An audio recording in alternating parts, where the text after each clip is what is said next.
अस्सलाम वालेकुम रहमतुल्लाहि व बरकातुहू। उम्मीद करती हूँ स्टूडेंट्स आप लोग बिल्कुल खैरियत से होंगे। तो स्टूडेंट्स अगर आप मेरे चैनल पे न्यू हैं तो प्लीज़ मेरे चैनल को सब्सक्राइब करना मत भूलिएगा। वीडियो को लाइक और अपने दोस्तों के साथ, भाइयों के साथ और ग्रुप में वीडियो को शेयर करना मत भूलिएगा ताकि आपके साथ साथ उनका भी भला हो जाए। Do good have good. और अब जो है वो हम अपने लेक्चर की तरफ बढ़ते हैं। ठीक है, मैक्रो इकोनॉमिक्स 403 में जो हमारे पास लेसन नंबर 3 है उसमें importance of macro economics and economic models है। ठीक है स्टूडेंट्स, आप वीडियो की लेंथ पे मत जाया करें, ये देखा करें आपके कॉन्सेप्ट कितने क्लियर हो रहे हैं। और ये थोड़ा आपका लेसन नंबर 3 थोड़ा जो है वो लेंथी होगा, लेकिन आपको हर एक चीज़ के कॉन्सेप्ट आपके शॉर्ट एमसीक्यूज़ में बताऊंगी और लास्ट में जो है वो आपकी इंपॉर्टेंट कॉन्सेप्ट है वो आपको जो है वो क्लियर करना बहुत ज़्यादा ज़रूरी है। तो वीडियो को स्किप के बगैर मुकम्मल देखिएगा ताकि आपका एक एक कॉन्सेप्ट क्लियर हो जाए। तो यहाँ पे हमारे पास importance of macro economics and economic models हैं। तो सबसे पहले हमारे पास आता है important issues in macro economics. अब मैक्रो को तो आप मैक्रो इकोनॉमिक्स का जो है वो आपको पता हो गया, ठीक है, क्योंकि मैंने प्रीवियस लेक्चर में आपको इसका कंसेप्ट क्लियर करवा दिया था। अगर आपने नहीं मेरी वीडियो देखी वो पीछे वाली तो पहले उनको कंसेप्ट क्लियर करवा ताकि आपको मैक्रो इकोनॉमिक्स का पता हो, देन आप जो है वो आगे इनके बारे में अच्छे से समझ सकते हैं। अब इसके मैक्रो इकोनॉमिक्स के इश्यूज़ के बारे में बात हो रही है कि ये जो है वो इसके इंपॉर्टेंट इश्यूज़ कौन से हैं।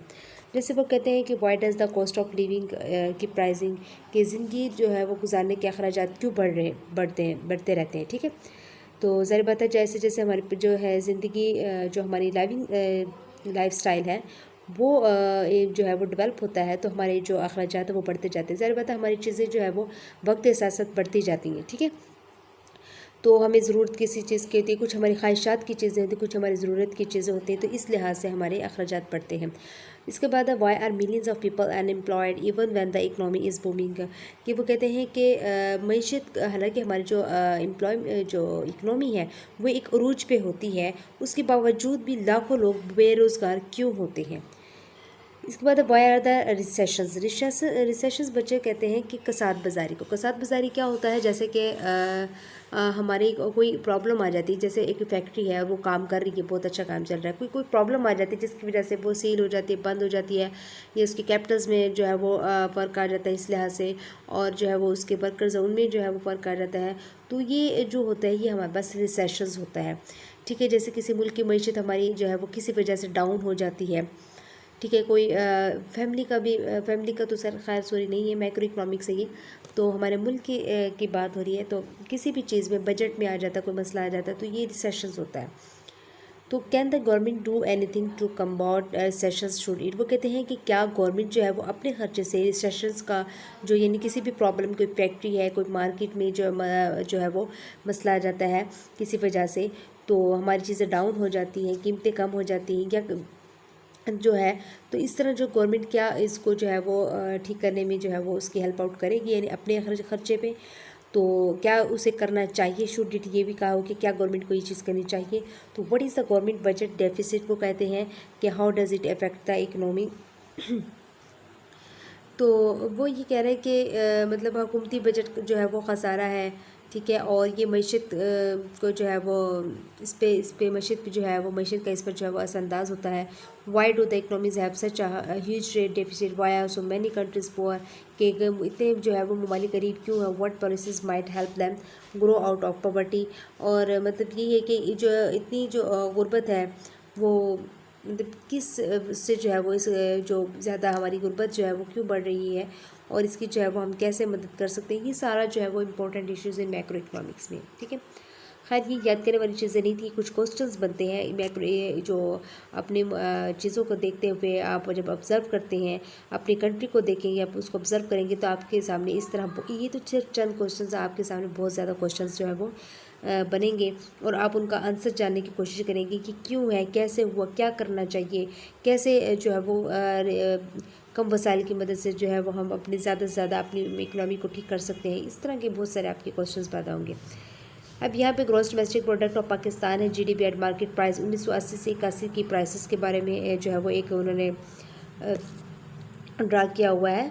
ठीक है, ये आपके पास फिगर है, और इसमें देख सकते हैं ये सन है आपके पास, यानी ईयर्स है, और ये जो है वो मिलियंस की बात हो रही है, और ये किस तरह जो है वो बढ़ती गई है प्राइसेस। खैर इसमें इसके बाद जो इंपॉर्टेंट चीज़ एक आ रही है यहाँ पे, वाई लर्न माइक्रो इकोनॉमिक्स, कि हम इकोनॉमिक्स को क्यों सीखते हैं। जी स्टूडेंट्स, आपका ना ये एक इम्पोर्टेंट क्वेश्चन बनता है शॉर्ट कि जो है वो सोसाइटी पर मैक्रो इकोनॉमिक्स के क्या इफ़ेक्ट पड़ता है, ठीक है, क्या असर होता है। तो ये 3 पॉइंट्स हैं, मैं आपको दिखाती हूँ, एक ये दूसरा ये और तीसरा यहाँ पे नीचे आ जाएगा ये वाला। मैं इसके बारे में बताती भी चलती हूँ और मैं आपको ये मैंने दिखा दी, ये तीनों इंपॉर्टेंट है और आपने ये तीनों जो मैंने अंडरलाइन की हुई चीज़ें ये आपने अच्छे से याद कर लेनी है। ये इंपॉर्टेंट है शॉर्ट के हिसाब से और MCQs के हवाले से। वो कहते हैं द फर्स्ट जो हमारे पास इसका जो इफेक्ट पड़ता है वो कहते हैं the macro economics affect societies well being, unemployment and social problems. वो कहते हैं जो मैक्रो इकनॉमी है जो हमारे माशरे की जो फलाह बहबूद, बेरोज़गारी, समाजी मसाइल को जो है वो मुतासिर करती है, यानी बेरोज़गारी जो है, सोशल प्रॉब्लम्स है, इन पर जो है वो इफ़ेक्ट पड़ता है मैक्रो इकनॉमी का। Each 1 point increases in the unemployment rate associated with, वो कहते हैं कि इनकी जो है वो शरह पॉइंट एक का जो है वो इजाफा इससे मुंसलिक होता है कि यहाँ पे देखिए जैसे हमारे पास 920 मोर सोसाइटीज़, वो कहते हैं कि जैसे 920 से भी ज़्यादा सोसाइटीज़ होती है हमारे, जैसे कि किसी प्रॉब्लम, सोशल प्रॉब्लम्स की वजह से, अनएम्प्लॉयमेंट की वजह से आप देखते हैं रोज़मर्रा में कि गुर्बत की वजह से लोग जो है वो खुदकुशी कर लेते हैं, या कोई सोशल प्रॉब्लम हो जाती है, मुआशी समाजी जो मसले मसाइल होते हैं उनकी वजह से लोग जो है वो खुदकुशी कर लेते हैं, ख़ानदान की वजह से या अपनी फैमिली की में जो है कोई ऐसा प्रॉब्लम है जिसकी वजह से खुदकुशी कर लेते हैं, वो जो है वो मौत को जो है वो ज़्यादा बेहतर समझते हैं ज़िंदा रहने से। तो वो कहते हैं कि 920 जो है वो ज़्यादा सुसाइड्स होती हैं, 650 से ज़्यादा जो है वो होमिसाइड्स कहते हैं। होमिसाइड्स कहते हैं स्टूडेंट्स कत्ल को कहते हैं कि किसी वजह से, किसी प्रॉब्लम की वजह से, या किसी ने किसी का नुकसान कर दिया, किसी की किसी जैसे जायदाद पे कब्जा कर ले तो लोग क्या करते हैं, डायरेक्टली उसको फायर कर देते हैं, कत्ल कर देते हैं। तो ये बहुत ज़्यादा हमारे इश्यूज़ हैं मैक्रो इकोनॉमिक्स में। और वो कहते हैं 4000 से ज़्यादा जो है वो लोग admitted to state mental institutions, जो है 4000 से ज़्यादा जो लोग हैं मेंटल इंस्टीट्यूट यानी मेंटल इदारे जो हॉस्पिटल है उनमें एडमिट है। क्यों एडमिट है? उनकी ज़िंदगियों में भी कोई ना कोई ऐसा धचका लगता है, कोई ऐसा प्रॉब्लम आती है जिसकी वजह से वो मेंटली तौर पर डिस्टर्ब हो जाते हैं और उनको जो है वो ऐसे इंस्टीट्यूट, मेंटल इंस्टीट्यूट में जो है उनको एडमिट करना पड़ता है। वो कहते हैं 3300 से ज़्यादा जो है वो people sent to state prisons, यानी उनको जो है वो कैद किया जाता है, उनसे कोई जुर्म हो जाता है, यानी किसी का नुकसान कर देते हैं, उसकी वजह से जो है वो उनका नुकसान हो जाता है, जैसे कोई रोड एक्सीडेंट के चक्कर में, या जो है वो किसी की चोरी के चक्कर में, या किसी भी ऐसे इश्यूज़ में जो है वो क्या नाम है, उनको कैद किया जाता है।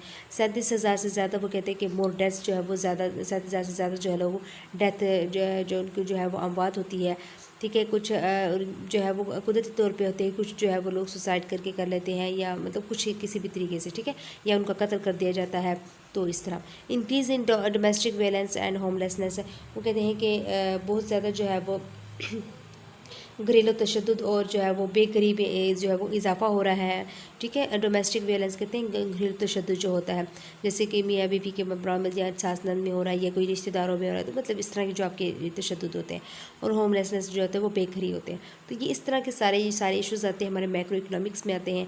इसके बाद जो सेकंड पॉइंट हमारे पास, the macro economy affect your well being, unemployment and earning growth, interest rate and mortgage payments etcetera. तो स्टूडेंट्स वो कहते हैं कि मैक्रो इकनॉमी जो है वो सियासत और उसकी मौजूदा बाक़ियत को जो है वो ज़्यादा मुतासिर करती है, और जो इसकी बेरोज़गारी है, अर्निंग ग्रोथ है, ठीक है, इंटरेस्ट रेट यानी जो शरह सूद है, और जो है वो हमारे पास मोर्टेज पेमेंट से जो है, ठीक है, इसमें भी जो है वो आपको पता ही इनमें जो है वो बेहद जो है वो इजाफा हो रहा है, ठीक है। यहाँ पे आप अनएम्प्लॉयमेंट रेट ऑफ पाकिस्तान देख सकते हैं कि पाकिस्तान में अनएम्प्लॉयमेंट यानी बेरोज़गारी की जो शरह है वो कैसे है, देख सकते हैं आप 4% पे ये एज लिखे हुए, ये आपके पास इनकी जो है वो बढ़ती जा रही है अनएम्प्लॉयमेंट, ठीक है, यहाँ से देख सकते हैं, यहाँ से बढ़ती जा रही है बेरोज़गारी। इसके बाद अनएम्प्लॉयमेंट एंड अर्निंग ग्रोथ देख सकते हैं आप, यहाँ पे मैं आपको बताती चलूँ, देखिए यहाँ पे 0% से है आपके पास ही, तो अर्निंग ग्रोथ जो देख सकते हैं आपकी, ये भी इस तरह इसका जो बनाया हुआ है इन्होंने ग्राफ। तो खैर इसमें जो इसके बाद जो interest rate and rental payments की बात हो रही है कि जैसे लोग जैसे हम कहते हैं कि घरों पर जो घर है वो किराए पे लिया जाता है, तो वो उसकी डेट बताई हुई है 2003 के 2004 से, जो हम एक साल के लिए जैसे लेते हैं, तो जो एक्चुअल रेट है वो एयर फाइनेंसिंग 8.50% है, ठीक है, और 7.25% मई 2024 तक।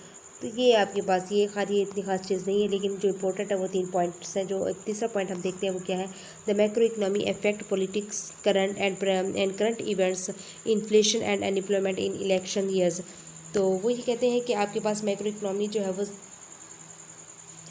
माशी कारकर्दगी को बेहतर बनाने के लिए पॉलिसियाँ इसमें बनाई जाती हैं, ठीक है। और इन्फ्लेशन भी आपको पता है क्या होता है कि चीज़ों का जो है वो बढ़ जाना, प्राइसेस का बढ़ जाना, वो हमारे पास इन्फ्लेशन कहलाता है। अनएम्प्लॉयमेंट इंक्रीज और इलेक्शन ईयर्स में जब वो आपको पता है कि क्या होता है कि लोग जो हमारी सियासत जो है वो क्या करती है, जैसे इलेक्शंस होते हैं वो आवाम की जो है वो देखभाल, उनकी सुनना और ये जो है मतलब उनको अपनी तरफ जो है वो खर्च करते हैं ताकि वो उनकी जो वोट्स है वो आवाम उनको दे।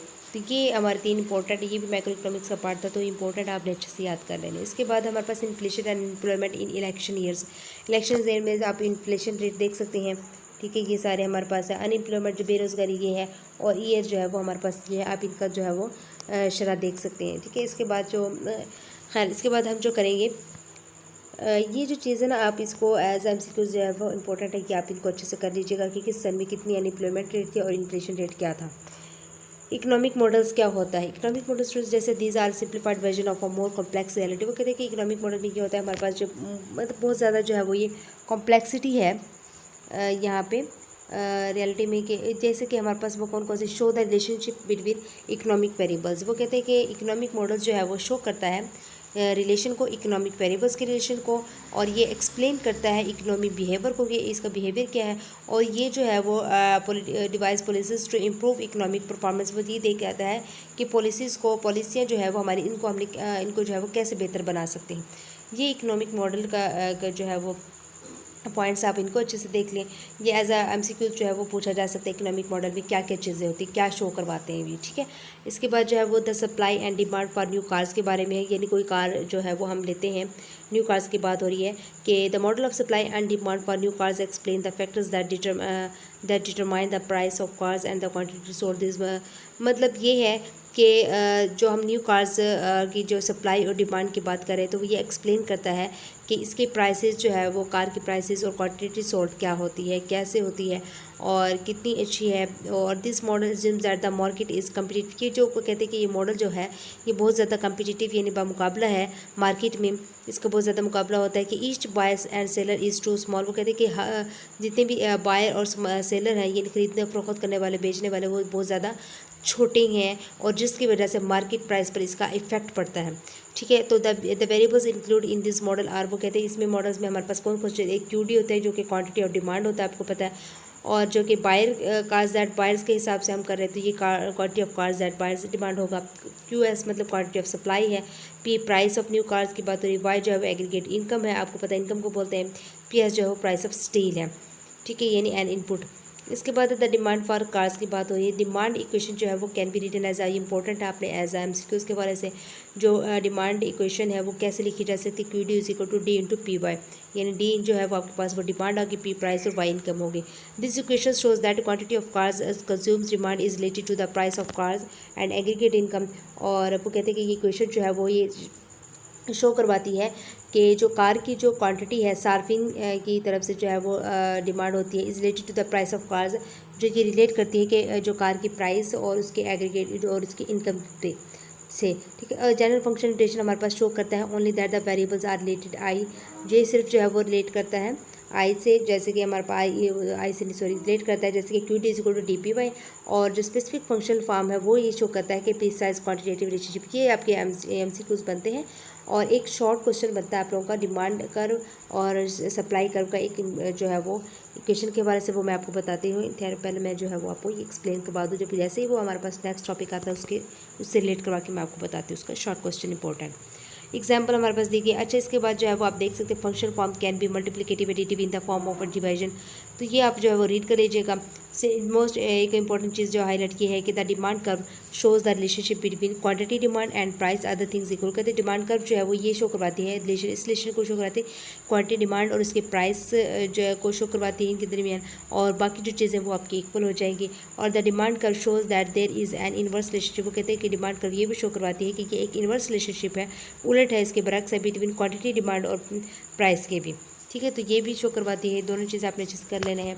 ये इंपॉर्टेंट है टॉपिक, तो आपने इसकी कोई चीज़ छोड़नी नहीं है। यहाँ पे आप देख सकते हैं क्वांटिटी ऑफ कार्स है, ये प्राइस ऑफ कार्स है, ठीक है। और ये आपके पास जो है वो डिमांड है, नेक्स्ट हम द सप्लाई फॉर कार्स की बात करें। सप्लाई जो है वो equation shows that the quantity of cars producer supplies related to the price of cars and price of steel की, और कि आपको ये समझ आ गई कि जनरल फंक्शन नोटेशन शो करवाती है वेरिएबल्स आर रिलेटेड एसपीएस की। और ये जो सप्लाई की जो जनरल फंक्शन नोटेशन है वो हमारे पास ये है, और उसकी जो थी हमारे पास DPY थी। और यहाँ पे जो है वो द सप्लाई कर्व शो करवाती रिलेशनशिप क्वांटिटी सप्लाइड और प्राइस के अदर थिंग्स जो है वो इक्वल हो जाएंगे। The supply curve shows that there is positive relationship between quantity supplied and price है। तो ये इंपॉर्टेंट है स्टूडेंट्स, आपने ये दोनों जो है वो point as a short question या लो और लॉन्ग क्वेश्चन के हवाले से आपने कर लेना है, इसको छोड़ना नहीं है। इसके ये दोनों पॉइंट जो है वो इंपॉर्टेंट है as a short as MCQs and a long question, ठीक है। और यहाँ पे आप इसकी जो है वो ये भी देख सकते हैं ग्राफ, इसका ये ग्राफ बना हुआ है। इसके बाद equilibrium in market for cars, the upward sloping supply curve and downward sloping demand curve give rise to equilibrium. अब इक्विलिब्रियम क्या होता है आपको पता है, ये यहाँ से मैं आपको बताती चलूँ। जब एक पॉइंट पर ये जैसे हमारे पास ये सप्लाई है और ये डिमांड है, इस पॉइंट पर दोनों, एक पॉइंट ऐसा है जिस पर ये दोनों मैच कर रहे हैं, मीट कर रहे हैं, ठीक है, मिल रहे हैं, तो ये हमारे पास क्या शो करता है, ये हमारे पास इक्विलिब्रियम को शो करता है। जब अपवर्ड स्लोपिंग, वो कहते हैं कि जब अपवर्ड स्लोपिंग सप्लाई, जब आपकी सप्लाई जो है वो ऊपर से जो है वो उसकी जो स्लोप होगी अपवर्ड होगी, यानी यहाँ से यहाँ तक, और जो डिमांड कर्व है जो उसकी जो है वो स्लोप आपके पास जो है वो इस तरह होगी, डाउनवर्ड होगी।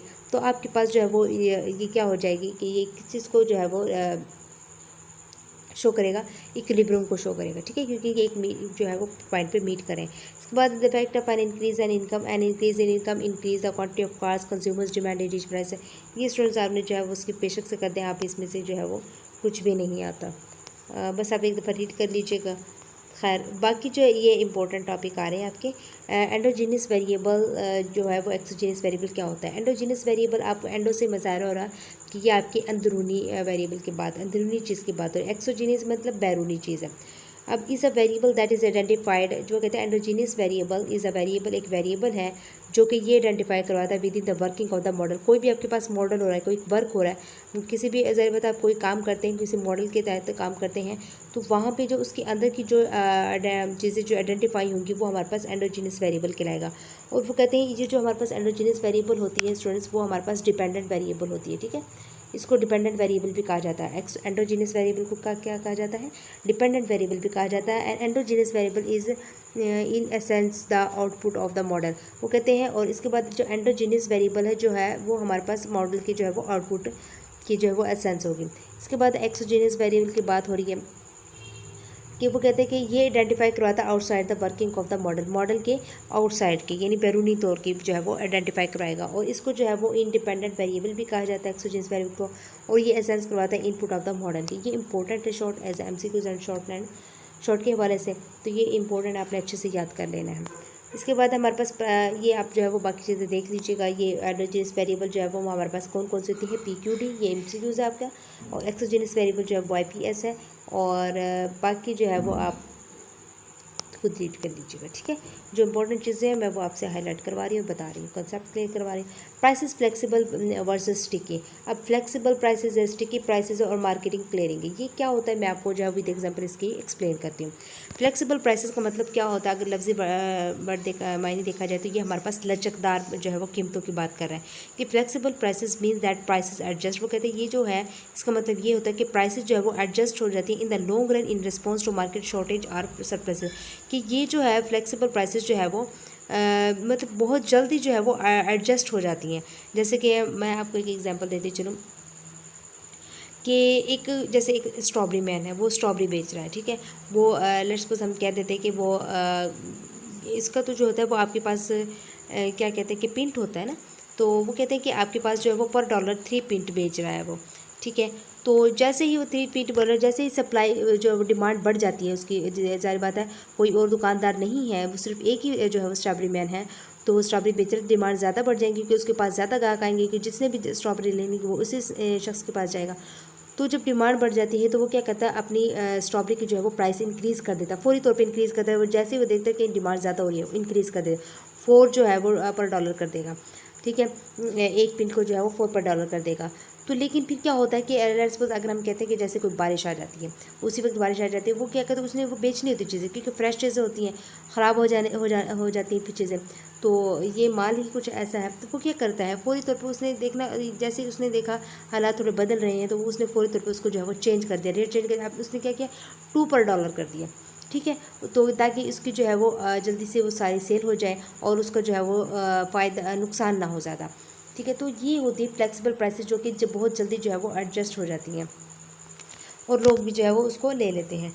तो this condition is most important for long run macro economics activity and long run aggregate market analysis. ये कहते हैं कि मोस्ट इंपॉर्टेंट है मैक्रो इकोनॉमिक्स में फॉर लॉन्ग रन के लिए activity and long run aggregate market analysis के लिए। तो ठीक है, ये आपके ने जो है वो ये जो मैंने ग्रीन हाईलाइट किया और ये अंडरलाइन किया, आपने चीज़ कर लेना है। इसके बाद स्टिकी प्राइसेस पे आ जाते हैं हम। Sticky prices mean that some prices adjust slowly in response to market shortage और सरप्लसेस। अब स्टिकी प्राइसेस स्टूडेंट्स क्या होता है, ये ऐसा होता है कि ये बहुत आहिस्ते से जो है वो एडजस्ट हो पाता है। अब कैसे, मैं आपको इसके एक एग्जांपल देती हूँ। जैसे आप एक जो है वो घर किराए पे लेते हैं, आप जो है वो पूरे साल के लिए लेते हैं। अब जैसे हम कहते हैं कि वो उस घर की जो है वो पर मंथ जो रेंट बनता है वो 7,000 बनता है।